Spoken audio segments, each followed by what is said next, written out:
वज़ीर आला Khyber Pakhtunkhwa Suhail Afridi Islamabad high court पहुंच गए। वज़ीर आला खैबर पख्तूनख्वा बानी पीटीआई से मुलाकात की दरख्वास्त दायर करेंगे। बानी पीटीआई से मुलाकात के लिए पीटीआई क़यादत सरगर्म है। पीटीआई क़यादत अदालती हुक्म पर अमल दरामद कराने के लिए कोशवा है। वज़ीर आला खैबर पख्तूनख्वा सुहेल अफरीदी चीफ जस्टिस के सेक्रेटरी के ऑफिस में मौजूद। अलीमा खान भी सुहेल अफरीदी के साथ मौजूद। वकील अली बुखारी और एडवोकेट जनरल खैबर पख्तूनख्वा भी सेक्रेटरी ऑफिस में मौजूद, जबकि वज़ीर इत्तलात खैबर पख्तूनख्वा शफी जान और MNA शाहिद खटक भी सेक्रेटरी ऑफिस में मौजूद।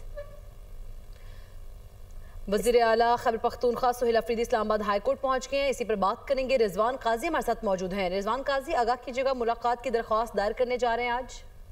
जी, कहती कि एक वज़ीर आला सुहेल अफरीदी जो है वो इस वक्त इस्लामाबाद हाई कोर्ट पहुंच गए हैं और इस्लामाबाद हाई कोर्ट में बानी पीटीआई से मुलाकात के लिए पीटीआई की तमाम क़यादत जो है वो सरगर्म हो गई है और पीटीआई की क़यादत अदालती हुक्म पर अमल दरामद करवाने के लिए कोशां है।